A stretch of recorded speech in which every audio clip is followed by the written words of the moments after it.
Welcome to the American Made and Paid Show, the home of free speech and independent thought. The big story is freedom of speech is really in trouble. The far left knows that at any time they can call for a sponsor boycott of anyone they despise. It is right here, right now, where you'll get your weekly dose of unfiltered truth. It's non-negotiable.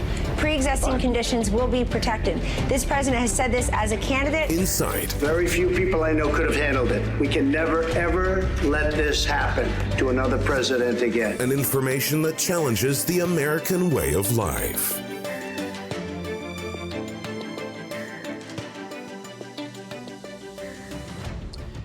All right, folks, welcome back to the American Made and Paid Show. This is episode 8. Can't believe we're already 8 episodes in, even though we just started it last week. I'm your host, Zach King. I got Professor Dreg with me, and, something to touch on that we didn't quite cover in yesterday's episode was the aspect of the Notre Dame cathedral. And we'll talk a little bit about how that ties into conservative beliefs, what's been going on, take a little bit of a different spin on it. But here's the thing that I want to really set the precedence for this episode is the aspect of street conservatism that Professor Dreg obviously has a lot of experience in, because the way I've learned more about conservatism as I've kind of gone about my life is that all you got to really do is look around you. Look at how people behave, right, and how they respond to things, because conservatism may be a political ideology or a philosophy for some people, but for so many other people, it's a lifestyle. And a perfect example of this is someone like Trump, whereas, the mainstream media and people who are in prominent positions of influence were praising him before he was a president. And then it's like the day he got elected or whatever, Snoop Dogg was immediately like, okay, yeah, I don't like this guy anymore. But before that, they all loved him. But that's what we're going to start it off with, is like the aspect of street conservatism, hip hop artists and everything. I mean, a lot of these people are conservatives, right? I mean, it's just that, you wear the whole progressive mantle because it's going to get you into the mainstream. But everything about your lifestyle screams hey, leave me alone, I'm going to make my own way type of lifestyle. Yeah, no, I couldn't agree with you more. You sent me an Ice-T song back in the day, and you mentioned this in previous episodes about just a lot of the things that they talk about, right? Whereas like, there was a lyric in there where he was like, America was stole from the Indians, like. So it proves, like, what was that, a straight up N-word move? We can't say that on here, but yeah. but how does the aspect of a conservative lifestyle, as it's been demonstrated by a lot of hip hop artists in America, a great living example of that for a lot of people, even though they don't actually know it? Well, the thing is, you have to look at successful people in order to really understand what conservatism is. You look at successful people in Hollywood, because they're the biggest hypocrites, altogether, because, you hate to say this, but you said this yesterday about illegal immigrants, that how they work hard, they do what they have to do because they're looking out for themselves. So in order to get ahead, this is what you have to do. You don't depend on the government. They're working, they're doing what they did. They broke the law to get in here. They do what they do for their family, support their family, whatever. So, but now let's look at it from somebody who's successful. And Jennifer Lawrence comes to mind. Jennifer Lawrence is, I don't even know how old this girl is, but like 28, approaching 30. Yeah, okay. So she was born August 15th, 1990, 28 years old. She dropped out of high school well over 10 years ago. And, so she has no education. She's not a person who can go ahead and get a job as an engineer or one day become a nurse practitioner or anything like that. So what does she do? She literally hustled her way and, pretending and all this, just like an illegal immigrant, they got to pretend, they got to, because think about it. When you have to work at a hotel and you don't have any papers, you got to pretend, you got to lie. And you got to hustle. That's what she did. She totally hustled. She got herself a pretty good role with the Hunger Games or whatever. But then she wasn't that great of an actress. Okay. It wasn't like she was Meryl Streep or Julia Roberts or somebody like that. She basically used her looks. She's a tall person with big breasts. And did she need those breasts for the Hunger Games? No, but it helped because she was running around in that tight suit. So, how many other ladies can you think of that are honestly as good looking as her with a body like hers? So she used her body. She hustled to make that money. And I think that it's funny because progressives, right, actually don't like that. Isn't that interesting? Well, They're always progressive.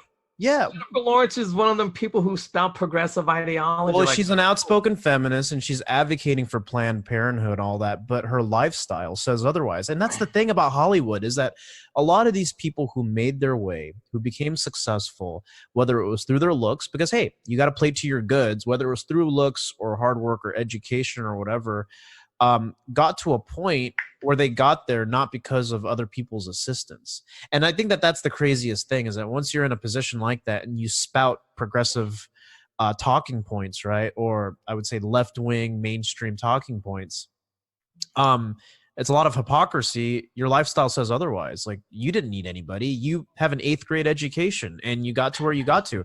And that's the thing, is we're not criticizing people like that for doing that. What I am critical about is the fact that, they're just continuing to perpetuate a lot of these thoughts like, hey, we need feminism, we need gender equality. It's like, you got there all on your own. And you know what? The feminists should hate you because you look better than them. Well, and it goes back to, okay, so I'm going to read this quote from Ice-T, and I'm pretty sure this is safe for the podcast.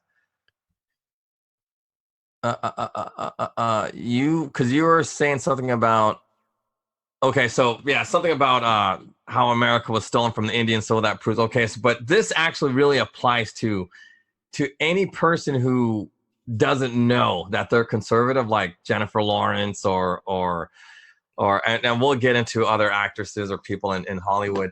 But anyway, so this is a quote from Ice-T's song "Straight Up Nigga." And so I'm a nigga in America, and that much I flaunt, because I see what I like. Yo, I take what I want. I'm not the only one. That's why I'm not bitter, because everybody is a nigga to a nigga. America was stolen from the Indians, so it proved. What was that? Straight up nigga move. A low down shame, yo, it's straight insane. Yet they complain when it's nigga stats their gold chains. What is a nigga supposed to do? Wait around for a hand up from a nigga like you? And that's key right there. I'm going to end the quote. What is a nigga supposed to do? Wait around from a handout from a nigga like you? And that's the thing. They don't want handouts from the government. When Jennifer Lawrence figured out that she couldn't get a real education, she's not going to go ahead and wait for some kind of weird scholarship, or she just kept hustling, and she knew she could use her looks. And that's why she did a movie like Mother, which was, I don't know if you heard of Mother. It's a weird movie. The dude who wrote it was he wrote Pie, and he wrote A Requiem for a Dream. Yeah. Like Aaron some dude, like I forgot, but he also wrote Mother, which is a weird take on like God and Jesus. So anyway, but the point of that movie, Jennifer Lawrence shows her big old boobies. You know what I mean? Did she have to show her boobs for this movie? Nah, she didn't have to, but she did it anyway. Why? Because to do a movie with this dude who is literally known, his name is Darren Aronofsky. Oh, Darren Aronofsky. Yeah, he did The Fountain, Requiem for a Dream. It's funny, actually. I know him indirectly from somebody who used to work with them. Oh, wow. Okay. I had a teacher that worked on The Fountain with them, and The Fountain is one of those trippy movies that are... Yeah, well, that's what he does. He does nothing but trippy movies, and I bet you money he says, I'm not going to work with you unless you show... Because he does that. He does a lot of, weird stuff. You know what I mean? Yeah. No, it's part of the act. But to tie it back to Ice-T and all of that, it's... I think that there's an understanding, especially with people who kind of inherently know that as a person, where you're in a position where, okay, for number one, you didn't go through the mold, which means you're automatically not really going to be acceptable by anybody's standards. So the education system, like we talked about yesterday, is a perfect example of that.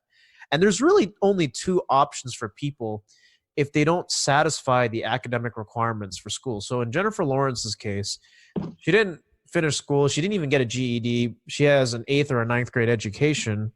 There's that, or you and like you can't even get most jobs like that. Like most jobs, minimum high school diploma, right? You can't even do that. So you really have two options here. It's to work your goods and your talents and what you have, or you, I don't know, depend on welfare. Like really, there's only a couple of options here. Well, think about this. What does Jennifer Lawrence honestly know? She doesn't know much. She strictly uses her looks and her body. And the thing is like this, and here was my point, going back to what Ice-T was says, you know, waiting out, what's a nigga supposed to do? Wait around from a handout from a nigga like you. She's the person who's not going to wait around for a handout. And she's not going to give any handouts. Because that's the thing, like the song doesn't say it, but see, we don't give handouts. You know, like in the street, well, I'm not going to give you a handout. Why would I? You didn't give me one, so why am I going to give you one? And that's the whole fundamental flaw in progressive ideology. Because if Jennifer Lawrence really believed in her BS with her progressivism, right? And it's more, and she's not the, I mean, she does go marching around and uses her pulpit to spout progressive ideology, but not as bad as that other actress who played Hermione Granger.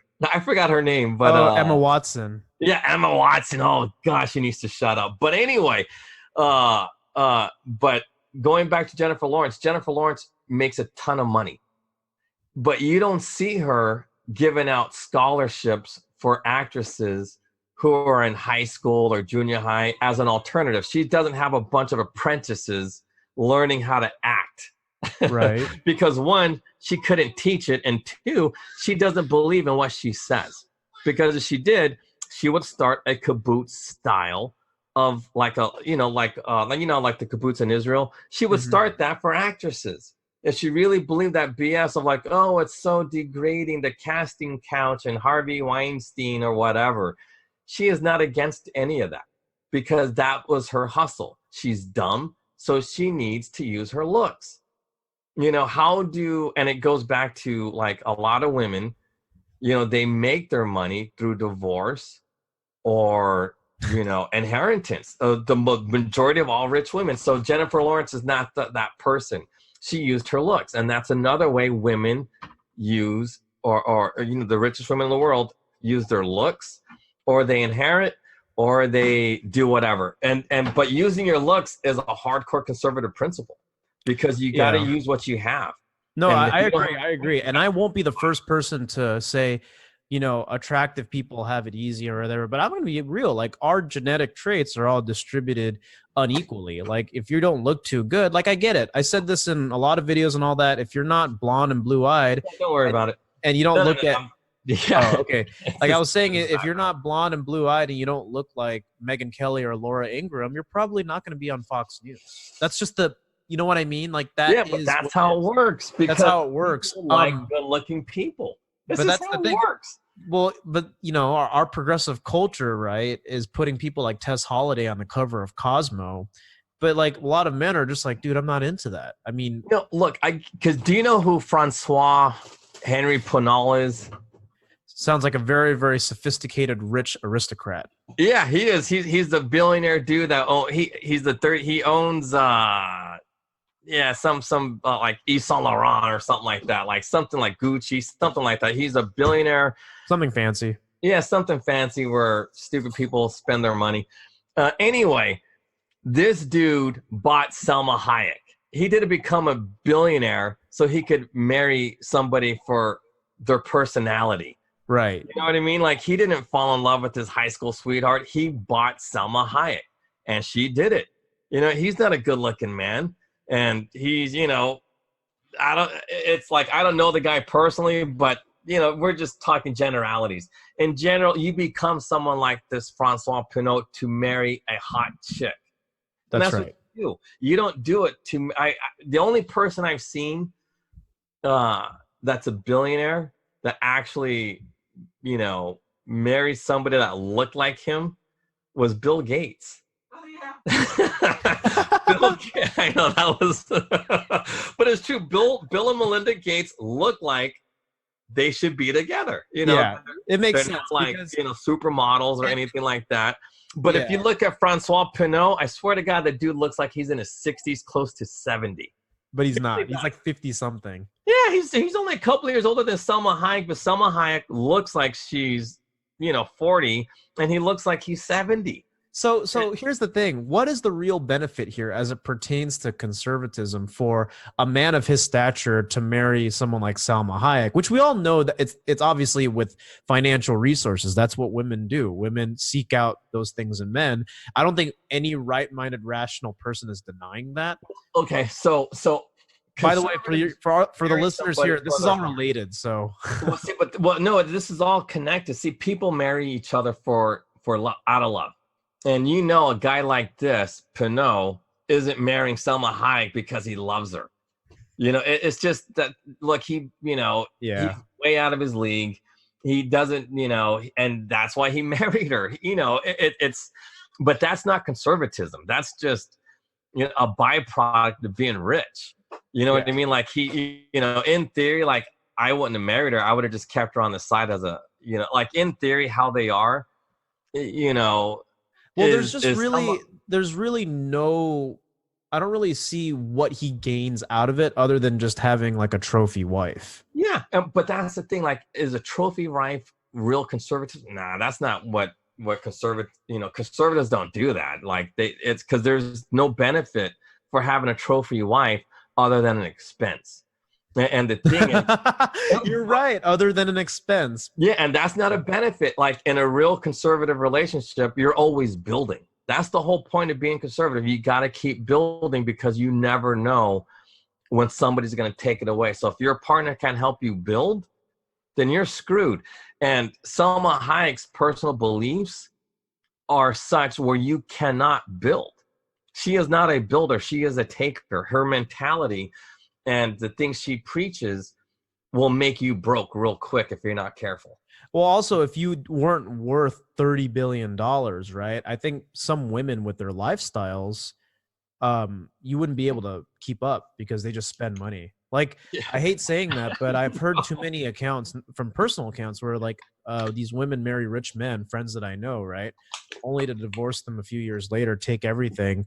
And the problem with our marriage and family court system is that they are mandated to keep up the alimony payments to the lifestyle that they were accustomed to. So it's like if she was spending 50 grand a month, no, I mean, that's a whole nother can of worms that we don't have to visit. Because that's just you know what women look for in men. I do believe in what you said about conservatism, where it's like if you do find a partner who's going to build with you, shared values, and also we got to be realistic here. Their looks and their lifestyle have to be to some degree congruent with yours. It's like if there's too much of a disparity, I mean, maybe unicorns do exist, but like, come on. No, but they do. Unicorns do exist. I kid you. I'm not denying that. I am not denying that, but I'm just saying it's not very likely. Yeah, no, it's hard. See, and you have to be very patient because I was on the path where I was going to settle for a very ugly person because, you know, it's very hard to find a smart woman who has intelligence.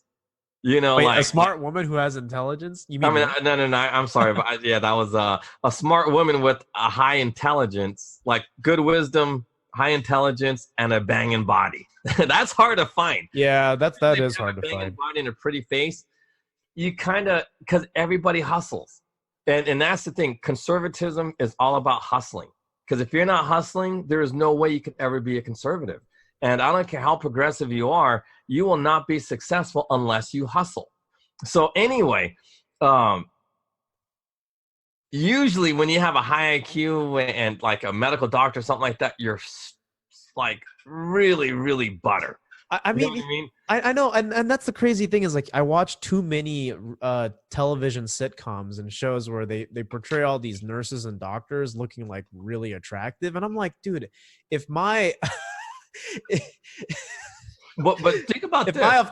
If my doctor looked like that, if my dermatologist looked like that, I'd be there like every week. Like prescribe me some more skin cream. No, but think about this. And this is because it's harder to become a medical doctor and easier to become a nurse. If you were to get all the female doctors and get all the female nurses, I guarantee you the nurses are way hotter and better looking than the medical doctors. The doctors all look like trolls, and the nurses, it's like 50-50. Some are hot, some are like, whoa. And I hate to say this, but it's like if you encounter a very hot like female doctor, it almost makes me question if you got there on your own academic merit. Like, do you even have a license to practice medicine? That sounds really sexist. But my male Runs thoughts, through your head. yeah, it's like they're like it doesn't compute. Like, you know, I get it, but and the opposite works for men, because a lot of guys who are doctors are good looking. Why? Because good looks is not enough to hold on to a hot chick. No, that we know that. You know, if you're somewhat aware of the real nature between men and women, your looks, like Brad Pitt couldn't even keep Angelina Jolie. You know what I mean? It's like, yeah, well, but then at the same time, you had Jennifer Aniston and all these other people. You know what I mean? He's a bad example. No, because and he's rich. You know what I mean? He could get anybody he wants, and he was cheating on Jennifer Aniston. You know what I mean, with Angelina Jolie. And then how did he turn it around? Oh, I'm saving children in Africa with this crazy woman. Adopting children with her before I'm married and all that. But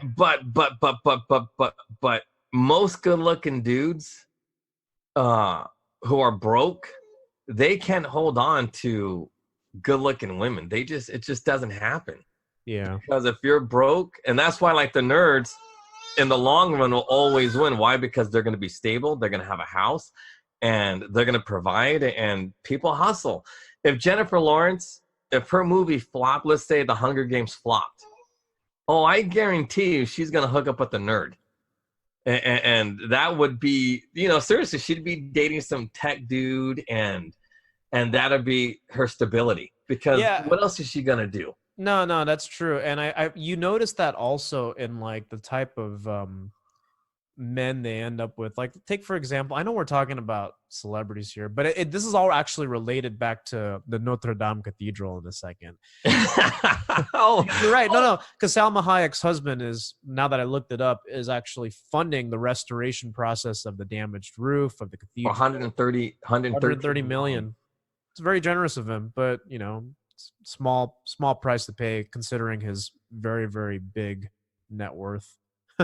Yeah, it's just, but I mean, we can get into that later. But well, another person I was gonna say was like, who what's the name of that girl? Miranda Kerr, who used to be married to Orlando Bloom, and then like, it's like you're a model who's mid-30s now. It's like post-wall, so you marry the Snapchat nerd, like. That's what happens. Like the Snapchat CEO, and he's like, again, another guy who's like a billionaire tech guy, founded Snapchat. You see this pretty commonly. But what is your thoughts on someone like Jeff Bezos? Because technically his wife met him before he started Amazon. It was like 30 years ago. And then obviously it was the biggest divorce settlement because she got like $140 billion or something like that. Yeah, she got a third of his money. That's a lot. No, but that's the thing. It's like, I guess, yeah. I mean, he's lucky he didn't have to give half. You know what I mean? So she was hella cool with him. Like, hey, man, So she is, I mean. $30 billion, though? Like, dude, that's a lot of money. No, because the thing is like this, and I believe this. The reason why she didn't take half is, or more than 30 billion, is because she knew about the headache. Because that type of money, I mean, just to manage that money is a full-time job. She has to hire a full-time staff just to manage her money. And it's a headache. So, yeah, I mean, oh, man. Like Jeff Bezos himself, like I know he's always spouting progressive ideology, but the dude's actions is hardcore conservative. Because if he was truly progressive and all this, he would have given her half and all this other, but he didn't. So, but he still got control of everything because he knows he's the one that has to do it because he's the only one that knows how to do it. He's so I don't like, my only problem with these people is that they're lying to everybody. They're trying to say, hey, look, I'm not conservative. Conservatism sucks. And you know, the right they're all crazy. I'm like, dude, you're like more far right than anybody I know. You're undercutting people. You don't pay anybody. You're looking ways to always cut your costs and how to evade taxes and yeah, you know, get them all his stashed in other drivers and delivery people. He doesn't pay the the United States Postal Services. He doesn't use them. He gets people off the streets. Like literally, he will hire people right out of prison to drive his packages. those fulfillment the fulfillment centers that are largely automated. All he's got to do is just hire anybody to just kind of make sure that the packages are all running smoothly. Hire anybody. Yeah. It's not that's what he does. He literally hires anybody off the streets. And he doesn't pay payroll taxes. He doesn't pay for any type of health insurance or benefits. He doesn't. And why would he? Because that's an added cost. So is he a progressive like everybody thinks he is? Hell no. He that's how conservatives are. You have to hustle your way. When you get out of prison, you're looking for any type of work because people don't want to hire you. Yeah. And he is willing to hire those types of people. So it works out. It's a win-win for everybody. But, you know, he shouldn't be saying things like, oh, raise taxes on everybody. Everybody needs to contribute more when this dude's not contributing anything. Yeah. You know what I mean? He doesn't. But that's why here's where I'm a little bit conflicted, and I want to make sure our viewers are clear on this.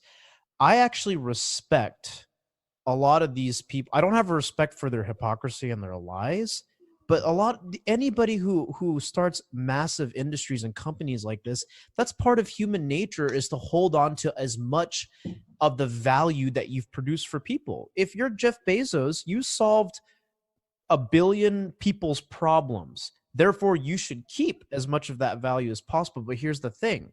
It's unpopular opinion, right, to say, well, because I earned all of this, I ought to keep all of it. The progressive mindset is always, you know what? Because you have all this money, why don't you just redistribute it among the people? And I was listening to a progressive show with some individuals who I will not name by name because I'll talk to them about it. And they said things like, okay, when it dials down to their presidential candidates, right? They're always talking about like, where's their money coming from? Oh, well, Bernie didn't take money from this PAC, or Beto did. And then where I have a disconnect and I say is, it doesn't matter. Like, the partisanship doesn't matter. If you know that their values are to hold on to as much money as possible, who cares if it's coming from this? And corporations, I mean, they lobbying is a part of what they do. Like, that's just a part of what they do. But the idea here is that don't look at presidential candidates based on who's going to save us and give us more benefits and not scam us out of our money. It's like, forget them. If you truly knew your values and you knew what you were looking for at an individual level, you would actually have no choice but to consider conservatism because it works in your best interest. Okay, well, let me give you an example of a progressive, successful person and a conservative, successful person. 2 billionaires in the same industry. That'd be Amazon, Jeff Bezos, and the Walton family who own Walmart. Yeah. So, and it goes back to the whole street conservative thing, because see, in street conservatives, like when you're on the streets and you're conservative, you are very selfish. Or if you're an atheist like myself, I'm very selfish. I'm a conservative, but I'm a selfish conservative because if I'm an atheist, I don't believe in God, I don't believe in charity because nobody gave me charity. And every day was a struggle for life. Ice-T kind of says it in his song, Straight Up Nigga. Everybody needs to listen to that song. But it's the truth. On the streets, it's, you know, that's how it is. No one's looking out for you. The government's not looking out for you. So you grow up being very selfish. But at what level do you stop being selfish? So here we go. 2 billionaires. One's progressive. One is conservative. Everybody loves... So like when I say everybody, I mean the laugh, like the media. Everybody loves Bezos. He's a genius. Oh, he's so wonderful. He's, you know, Amazon. But how do these people treat their employees? Bezos, super rich, does nothing for the community. I mean, literally nothing. And his products aren't cheaper than Walmart. They're identical prices. So Walmart, on the other hand, what do they do for their community? Well, first, their community are their employees. Walmart employees have a lot of opportunities. They can get a free like literally, they can get a education that is almost free. All they got to do is pay $1 a day, and they can go to any university of their choice and learn supply chain management skills at the university. As long as supply chain management, they will get an education for $1 a day, and Walmart will pay the rest. It doesn't matter what school you go to, as long as you're working at Walmart, that's a perk you get. And they make good money. Like a manager at Walmart makes over $100,000 a year. Regardless of the region, they make that kind of salary. Where at Amazon are they making that kind of money? Where at Amazon do those people get, do those contractors get that chance to go to school for $1 a day? And okay, so would that mean that in treating your employees better, that is part of that whole redistribution of resources to train you up? And they're progressive. You see, that's the thing. Well, okay, so let's stay focused on Walmart. Walmart in revenue does 5 times more than Apple, Google, Facebook, and Amazon combined. That's how much revenue they have. But they don't have cash the way Apple does. Apple has way more cash than, but why? Why? Because Walmart distributes their revenue to their employees. They really do, and their distributors. So if Walmart, you know, they treat their farmers well, they treat their pharmaceuticals well, they treat everybody good, and that's why they have so much revenue. They could afford to do it because they are very charitable. Because there's a philosophy, and this is like one of those Christian type of philosophies, and it's amazing to me the parallels between Christianity and successful conservatism. It's because like street conservatism works to a certain extent, but then after a while it becomes selfish. Well, yeah, but you plateau because you're by yourself. By yourself, you're nothing. You're just one person against an entire world. Right. And so you're going to do well. But look at Ice-T. Eventually, he had to break down, and he became a part of some community. I don't know what, and that's why he's more successful now, because he's on TV, he's doing this and that. Yeah. And he bought into this whole progressive, whether he doesn't believe it or not, but he bought into it. So that's why his success is to this day still going. But if you were to do what the Walton family did, they are untouchable. No one's ever going to touch them because of how they treat they're very charitable.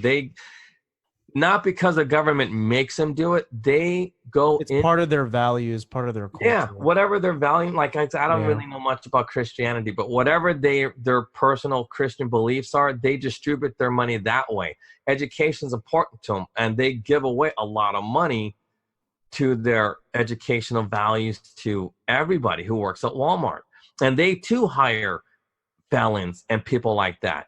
But at least they give them some sort of benefits, some sort of, you know what I mean? Like they get paid pretty well at Walmart, and they hire they hire all kinds of weirdos at Walmart, but you know what I mean? But that's just their personal belief. They just don't hire a bunch of, rich white kids from Harvard, Princeton, Yale, like the way Google does. And that's why Google will fade, Facebook will fade, because of how they treat their employees. But look at how Walmart treats their people versus Jeff Bezos. Jeff Bezos was turned away from New York because even the progressives like, dude, you're like, you're full of crap and we don't want you here. We don't want your 25,000 jobs because it's coming at the expense of our people.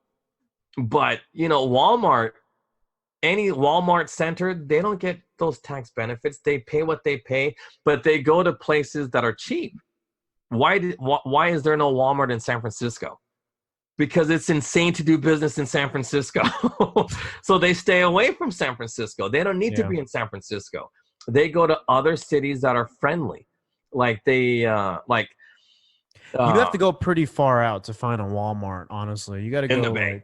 In the Bay. Yeah, there's one in Oakland because Oakland's business friendly for places like that. But it's negligible. Well, it's not even in Oakland. It's in San Lorenzo. Yeah. You know, There's one in Hayward, San Leandro.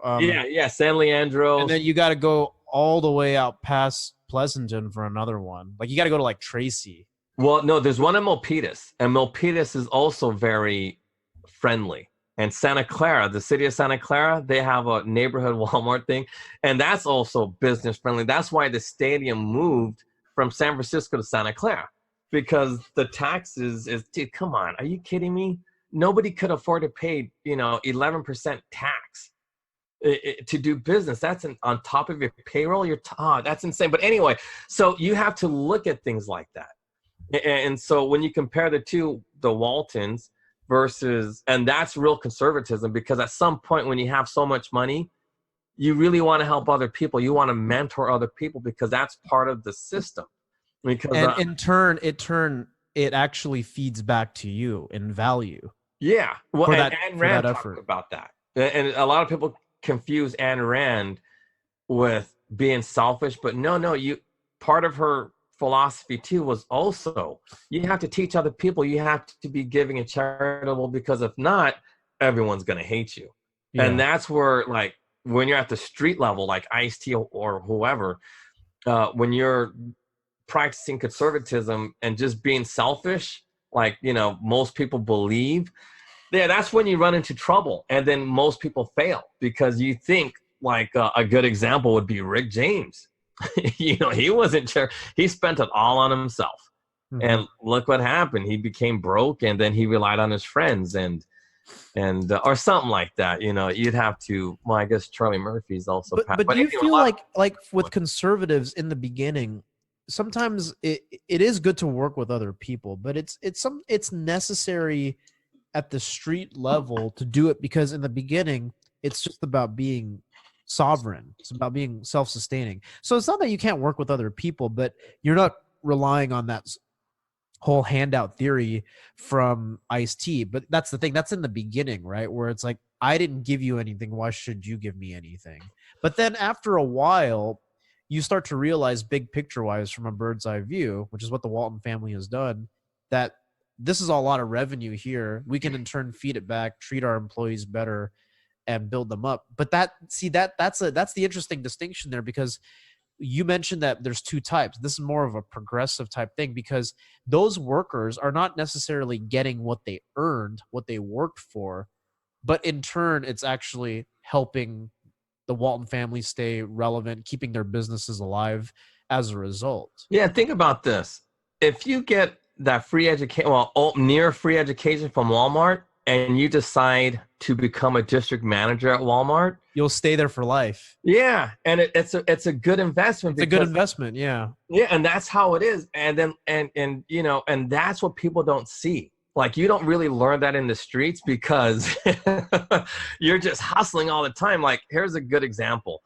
Do you know who Michael Strahan is? No. Because he's a famous football player, and then he was on Kelly Ripa's show. And then he's on Good Morning America. Oh, Michael Strahan, yeah. Yeah, that dude. I can't pronounce his name, but yeah, that dude. So most athletes, in order to be successful like him, you have to use conservative principles. You have to. And because that's the only way. It's not a group effort. Everybody does 20 push-ups. Everybody does 20, and then all of a sudden you're the best. That's not how it works. You have to do what it takes to be number one or one of the best. And you really have to have those core values. But the problem with him was that he had an entourage and all of these things. So at some point, he will fail, because people get tired of that. Because when you have an entourage, and that's kind of street, that means, like, you're the king, you're way up here, like in the clouds, and everybody else is below you, because that's what an entourage is. An entourage is just those are your personal servants. That's just, like, those are your slaves, but cool slaves. It's cool to have those types of slaves around you. Why? Because that's your entourage. Mm-hmm. Those are your boys, and you're carrying them like a bunch of welfare people, and eventually, you're going to fall flat on your face, because that's not self-sustaining. You just don't have expenses that doesn't pay off. And that's the difference. So when you, and I hate to say this, but a lot of blacks don't understand that because they're not taught that. They're taught the street conservative, like how to hustle, how to be number one, get your money, and then they just blow it all. You know what I mean? Like they don't know how to hold on to their money because they don't understand what conservatism is. So they have that, and because everybody around them, and because this is the thing that sucks about being on the streets. You might be the only dude that understands how to hustle, and everybody else has a welfare mentality. So your entourage, all they're doing is just giving you handouts. They don't know anything about the law. They don't know anything about anything. So your entourage is giving you bad advice. They're getting you into trouble. And because why? That's what welfare people do. When you're looking for welfare, guess what happens? You break the law because handouts can only get you so far. And if your entourage is those types of people, you're screwed. Well, it's just because after a while, it's not going to do you any good because a lot of this conservative aspect is not just rooted in hard work and hustle alone. Because here's the thing. Unfortunately, a lot of people work hard. Poor people work hard, right? But there's a mindset shift of understanding conservative principles. Okay, so one thing that we should get into also on this show at some point, and it was actually something that was brought up by a listener of mine, was that conservative principles, right, is also, and you're going to love this, is also rooted in your ability to be able to actually manage money, like personal finance and manage your debts and everything. Because here's the thing. Look at what happened when Democrats were leading the government. Like when the government was under Democrat or progressive leadership, you always saw huge spikes in spending. I know these people in Congress can barely, manage a national budget, let alone their own checkbooks.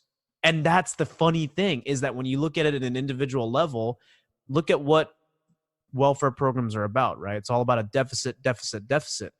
Basically, it's borrowing without it being defined as borrowing. And it was really interesting because the whole concept of debt and being able to balance a budget, right? That's a conservative principle. Because think about what conservatism is. You can't really borrow what you don't have. You can't really spend money you don't have because it doesn't exist. Maybe it exists on a record-keeping sheet at the bank as a deficit, but that money's not there. But see, we've built our societies and we've funded social programs all on deficits, all on money that's not there. And when you look at progressive policies, they have been the most costly to our country, not conservative principles. So that's interesting, right? The government inflates the deficit through social programs. I mean, look at what the Green New Deal would have caused, right? Yeah. Like a $10 trillion thing. It's like, where is that all going to come from? Well, see, and the problem with that too is... So we got to talk about that in the future episode where managing your money is a thing too. Well, but this actually does tie back to street conservatism because, see, the whole thing about the Green New Deal, the whole fundamental basis is that everybody is equal. And that's the thing. See, now, on the streets, we all know we're not equal. Right. And there's like this old joke that, we all know we're not equal because, when you pull down your pants, the whole room will go dark.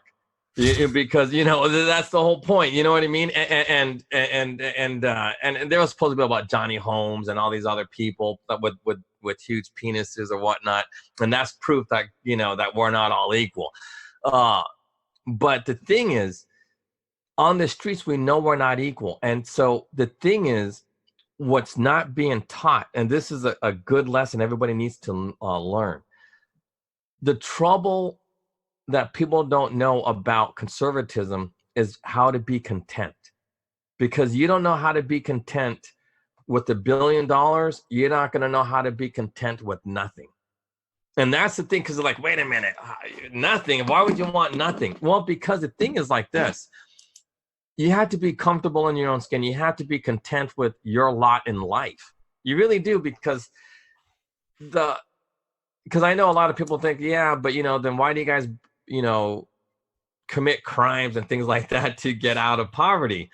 And it's like, because I know that I'm way smarter than other people or this and that. So that's why you do it, because you shouldn't be content. And this is, you shouldn't be content to do nothing if you know you can do more. And that's the thing. If you can't do anything, then yeah, you know what? I wouldn't expect you to try to be number 1 or number 5 or number 10. And I think this is why people need religion, because they teach you how to be, well, not teach you, but, well, because I don't know anything about religion, but something, you know, like, how do you learn how to be content?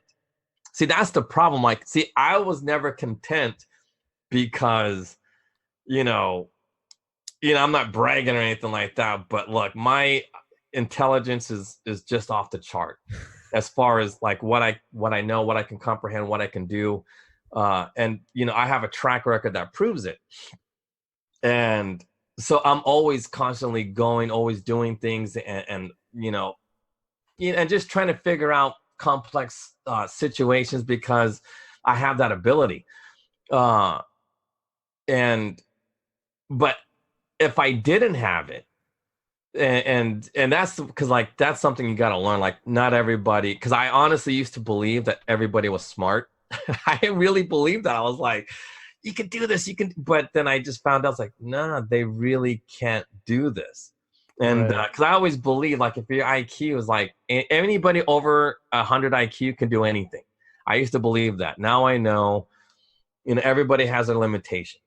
So, and that's a hard lesson to learn, because you depend on certain people and they just can't do it. They don't have the stamina, or they just don't have the intellectual ability to do something. So, whatever. But learning how to be content is the hardest thing to do, because you don't know what to be content with. You know what I mean? So, like, for me, I have to be content. Like, money doesn't make me happy. Money, like, I'm content with intellectual endeavors. So, like with you and I'm content with our conversations. And that's all I want. I just want intellectual conversation, stimulating other people. Hopefully, we'll learn from what we're doing. And that's how you become content. It's not so much, I'm going to be a billionaire because... Well, no, because monetary gain is just one aspect of that. And a lot of people, it doesn't matter. We've seen this with human behavior, right? Some people have problems at $30,000, and those same people are still going to have those same problems at $300 million. True. Well, because here's the thing. We were talking about conservatism and progressivism, government spending. I know we've kind of drifted around, but it all relates to street conservatism. No, but hold your thought. You know what you just said? I'm telling you right now, what you just said about people having trouble with 30,000 and people having trouble with 300 million or whatever you said. Dude, I'm not kidding. I take advantage of people like that. But that's how you make money. See, because I'm always hustling. So, like, the person with $300 million debt problem, you could buy their property for pennies on the dollar. Because of course, because they're looking to get rid of it. Yeah. And to you, it's like, oh, this is a good deal for me. But that is how our economy is set up. That's how it is. Because here's the thing. Without government intervention, without progressive policies, right, the two parties are able to make a transaction. And if he's cool with that, that's okay. Yeah. No, the problem is when Uncle Sam comes into the picture and says, well, wait a minute here. That doesn't seem fair. I'm going to take half of that. That's why, you know what I'm saying, right? No, exactly. See, but that's my point. Like in theory, those dudes weren't content. If they knew how to be content, they wouldn't be in those situations. Like but doing alcoholism, prostitution, all of that stems from not being content. And see, and that's why I've always made my money hustling from seeing people not being content. When I see a person who's not content, I know they're open, and you can take advantage of that. I mean, here's the thing. I'm a salesman too. That's how we learn. The only reason people buy is because there's pain there, is because there's a need that needs to be fulfilled. Therefore, you're not content. Nobody buys stuff. Like, you know what I mean? It's just a matter of, in their head, they justify it. It's like, is this a necessity or not? It's like not having water in your apartment That you need that. You're gonna. It doesn't matter if the only source of like a water plant supplying your property with water was charging you $1,000 a month, but it was the only place doing water, you'd have no question. And in fact, you would actually justify it in your head, going, "Well, that's just how it is." But here's the thing, we live in a complex society where you have the element of choice, you have competitive prices.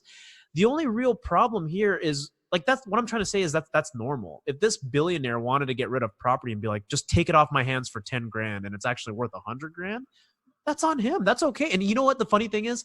I'll actually say, to push it further, I don't think it's just about being content. It's about understanding that timing is also a part of it. Because some people know, like, I just got to flip this right now. I know it's not good, but that's how business is done too. It's like, I know that in doing this, maybe it'll be a payoff in the future where I can revisit this. Because some people will also be in a position where it's like, it's not that I don't know I'm not getting a good deal or I'm being ripped off. It's, I absolutely have to do this now to get out of funk. So think about how credit. Boom. That's what you just said right there explains why suicide is a first world problem. You don't see that problem in poor countries. Because, dude, like, what you just described is why people get depressed in this country. That's why people get depressed. And, dude, I'm telling you now, like, the things that you just said really breaks down to the mental illnesses that you see in this country. And I'm telling you now, it all stems from that whole thing about, like, learning how to be content. But they're not content, and then, like, they get into this funk, everything you just described, and then that funk turns into depression that's so great they get suicidal. Right. And dude, it's amazing, but that's why they do it. I mean, because I know a lot of people listening, they won't be able to connect the dots, but there's a genesis to a lot of these situations. Because think about it, that lady who ran Coach, Robin Williams. Why did they commit suicide? They weren't content. They get into this funk, having money, spending money, getting into these stupid things that they believe in. It's all meaningless to them. And there were lottery winners that blew their brains out. Yeah, no, but I'm telling you now, you perfectly described it. And I know a lot of people, because I wish we had, like, the research up. And I know we're running out of time, but man, no, we can keep talking. We can go a little longer. But see, that suicidal behavior, that's why, like, I really want to get into religion at some point, like, just for me personally, because that's an endeavor I have to learn. But that suicidal, that is because I'm okay. So I know I've been saying this forever. Progressivism is all about racism, but I also believe it's a suicidal behavior as well. Like, like this whole thing about racism. The white supremacists, they want to keep control and not lose their power. But how are they doing it? It's not just with hate, but it's also teaching what you just said. And that thought is also suicidal behavior. So if you teach everybody to become suicidal and embrace, like, this death type of thinking, which reckless behavior does, because, if you can't pay your taxes, because, look, I hate taxes. I'm all about the underground economy because I don't want to pay taxes. But if I have to pay it, I'll pay it. I'm not going to kill myself. I got to pay these taxes. And, you see a lot of people trying to avoid paying taxes. Look, you got to do what you got to do. You know what I mean? Like Jeff Bezos, he does a lot to avoid paying taxes, but not Walmart people. The Walmart people, look, you pay what you pay. You owe it, you got to pay it. There's no way around it. Just give them the money, because money's not that important. So, and it goes back to being content.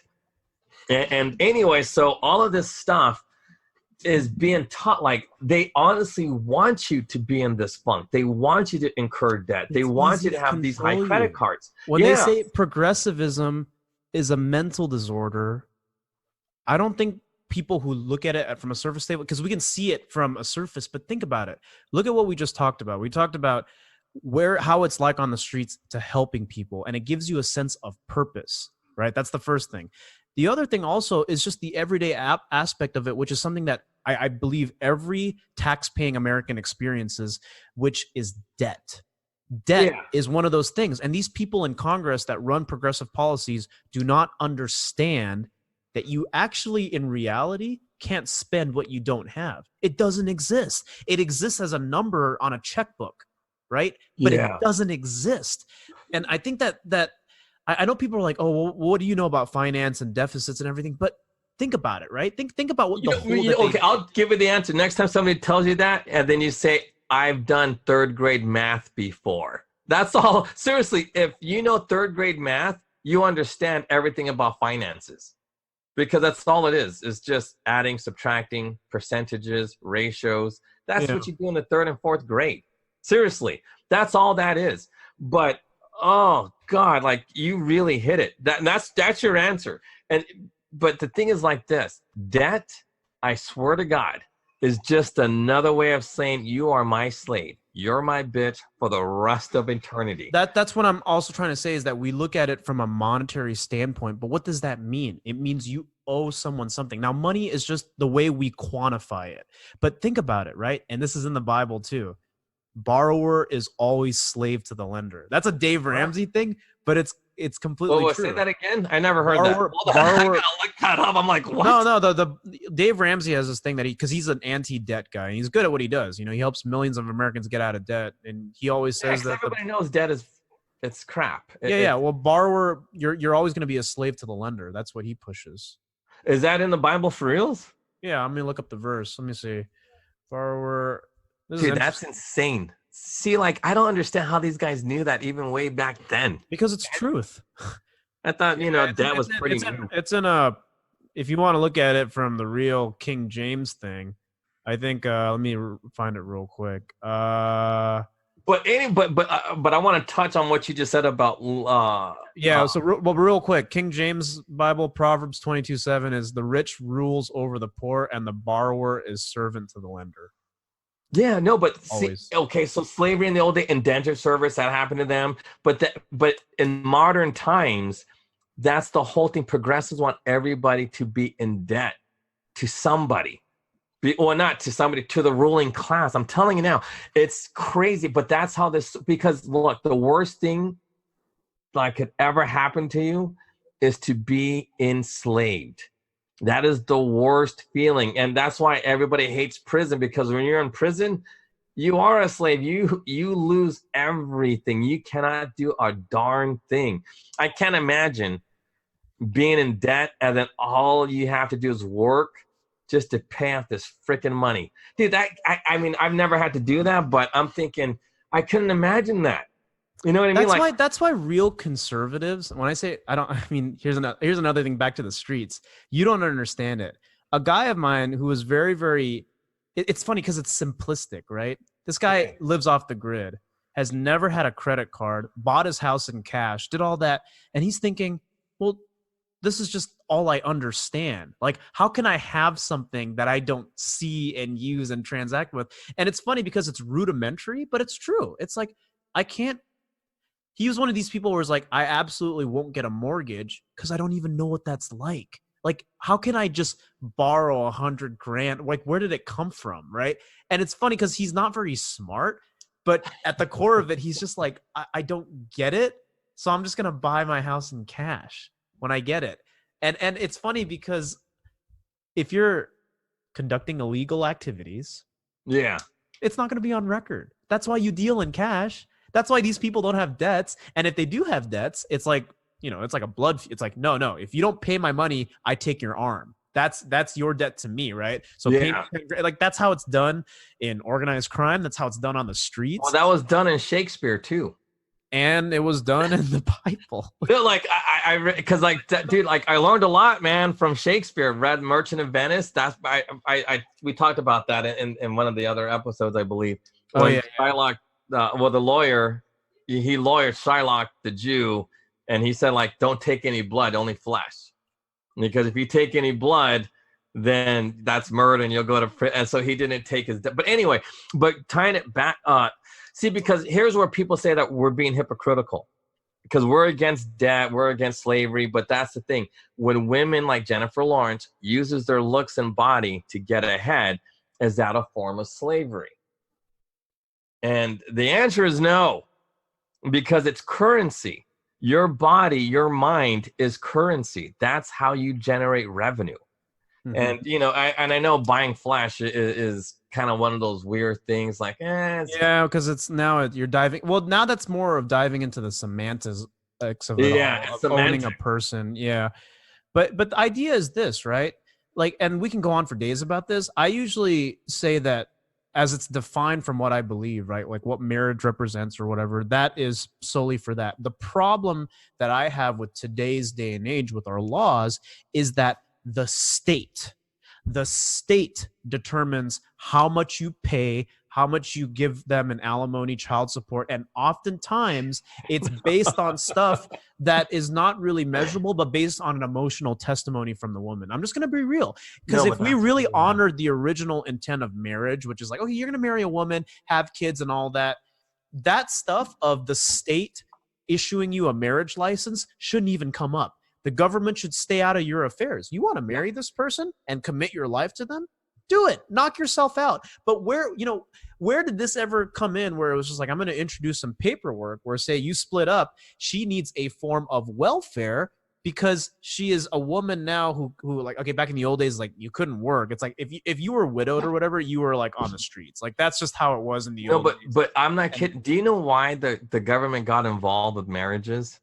Because there was a point, and I kid you not, this is actually one of these case laws, and you have to read the decision. And I wish I had it up. Basically, the judge goes like this. In the matter of, the government needs to be involved when it's protecting like a 13-year-old girl or preventing statute of limitations and all that kind of stuff. But I'm not kidding. This was a real issue back in the day.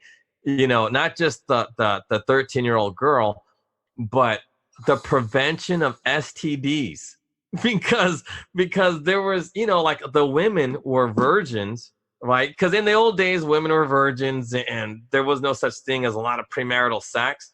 And the men would have STDs and they would give it to their wives, and then the wives would become infertile because it would destroy their insides. And then, they couldn't have kids or something like that. And so that's why the government got involved for the prevention of STDs and to prevent a man marrying a young girl. And I'm thinking, wow, how crazy it was way back then. But then now it's to the point, come on. You know what I mean? It's like what's happening now, it's like the government way overreached their power or their intent. Yeah. So the intent was to stop STDs or whatever. So, whatever, like, hey, but then now that times are changing, they have to take away these, because look, women are having premarital sex, men are having premarital sex, and now modern medicine is so good that having, well, I don't want to say like, they like could treat you for herpes or something like. Yeah, they could treat you for herpes. I mean, it's not terrible, but so like any STD is not that bad. You can have HIV, it's not that bad. I mean, with modern medicine, I mean, it's just not as bad as it used to be. Like hepatitis was a shit. You get hepatitis. Yeah, it'd kill you. Yeah. Not anymore.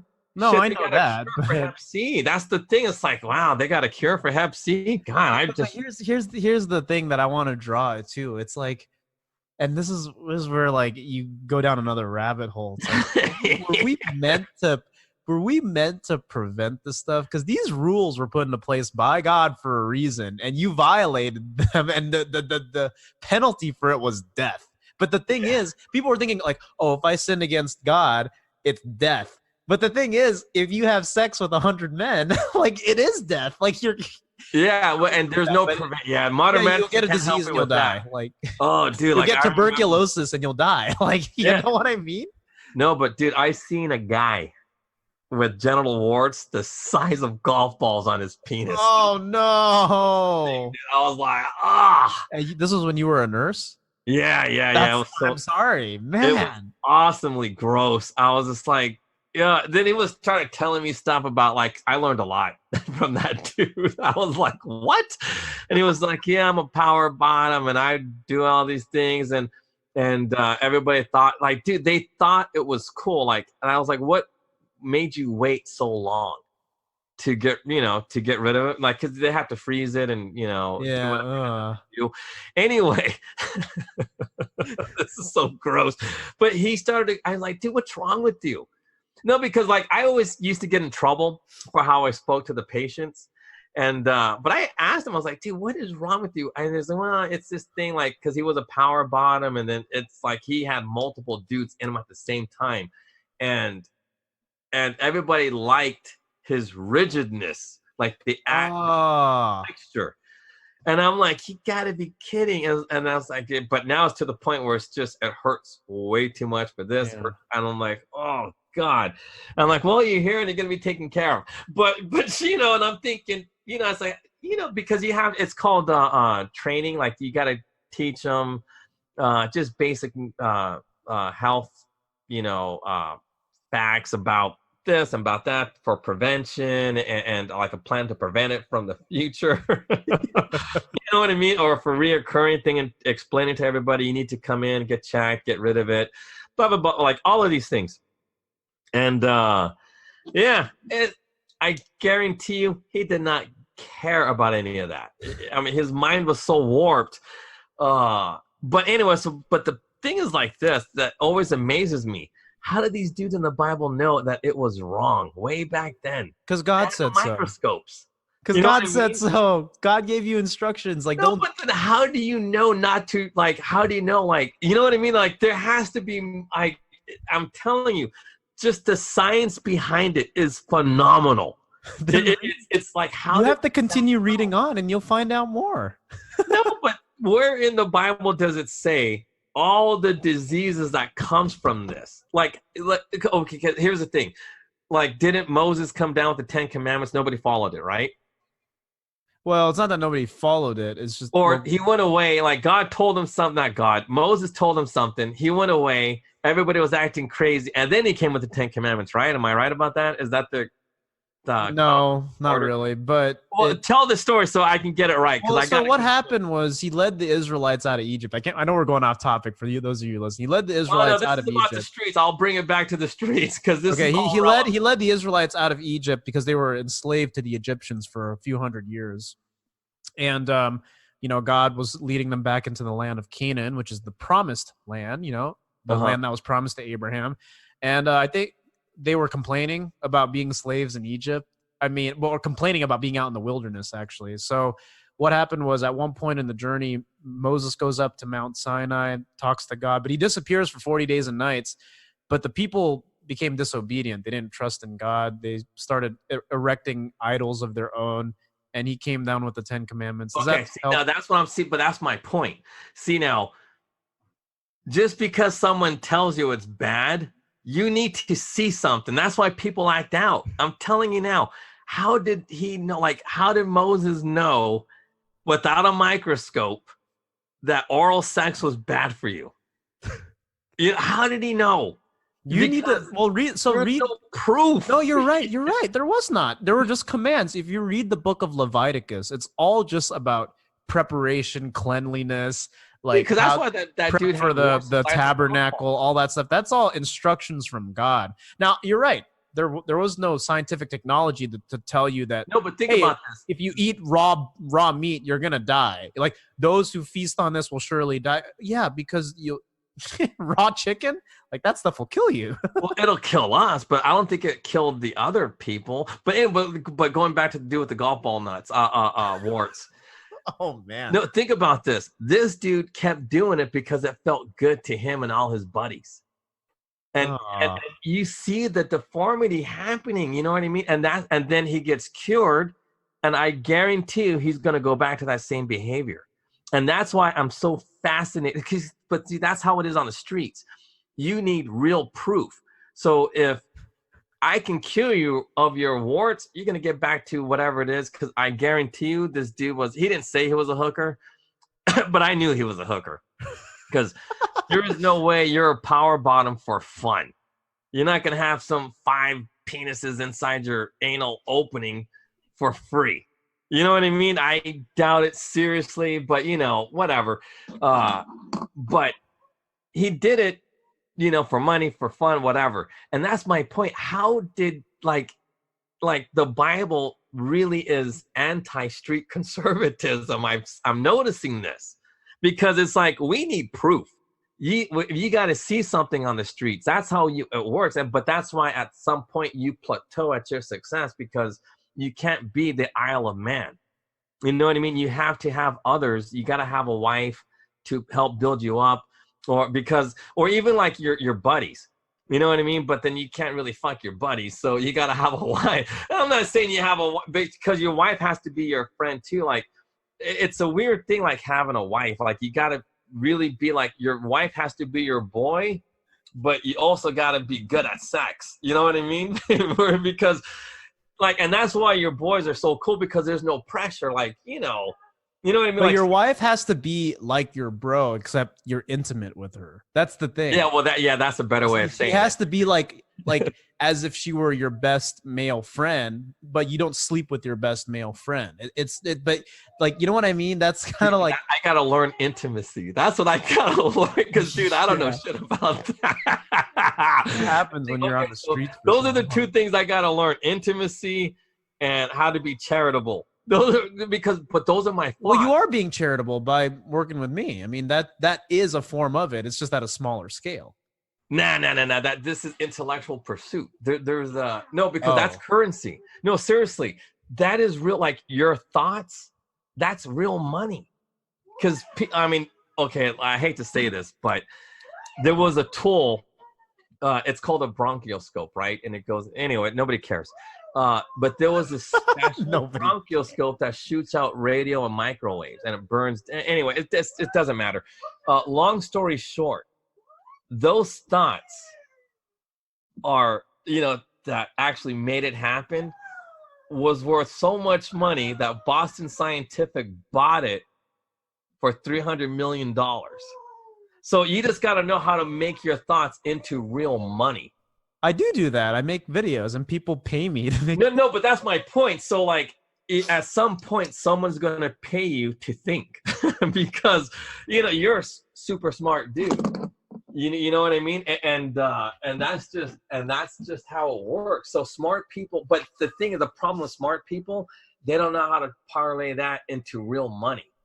Because I had a lot of until they learn from, number one, the school of hard knocks, or they have someone show them. It's always an experience, dude. Because what good is a smart person if you just live within your own intellectual world, right? Think about how many smart people just are behind closed doors, and it's like you didn't really do anything about it. So it takes, you're right, parlaying it into a vessel where it makes you money, or and here's the problem also with being too smart, is that you become too risk averse, in my opinion. Like, you know what I mean? Like, knowing too much, you kind of stop yourself from taking the next step. You get analysis paralysis, and it's like, you don't want that. I know too many brilliant people that are just like, I'm going to stick to the academic path because at least it's somewhat of a straight projection. But I'm going to wrap up the show right there. Do you have any final thoughts about street conservatism? I thought this was great because it kind of ties it all together. Here's the problem. Well, because I'll be real quick. The problem with a lot of street conservatives is we become our own gods. Like, seriously, because then we develop the entourages, and then we always tend to fail at some point, and then it's harder to get back up because because you need to have a higher power in your life. Like, that's the thing. Nice thing about believing in a God. But without proof, it's hard. I'm telling, and that's the thing. So it's like, faith is about, man. Yeah, no, I'm telling you, man. My head is spinning. My head is spinning because, but yeah, that's the thing. It's like, I mean, Jesus, I'm at a loss right now. That's okay. We're gonna continue that dialogue in further episodes, and as we talk about it more. But I think to tie it back, we got to talk more about the money principles and aspects of it. Street conservatism is a good example for listeners who are listening to this show. And the reason why we coin it that is because you can see people's actions played out, and why, having somebody determine how you should spend your money, where it should go, whether it is you're personally responsible for somebody else's well-being or not is not the case, because that's how it is. It's do or die, it's survival, it's sovereign mindset. And, stay tuned for future episodes in which we will dive into more of that further. But any last thoughts before we wrap up the show for episode 8? No, we're good. This is, right. I like this. This is a good conversation. Thanks for listening, everybody. We'll see you in the next episode.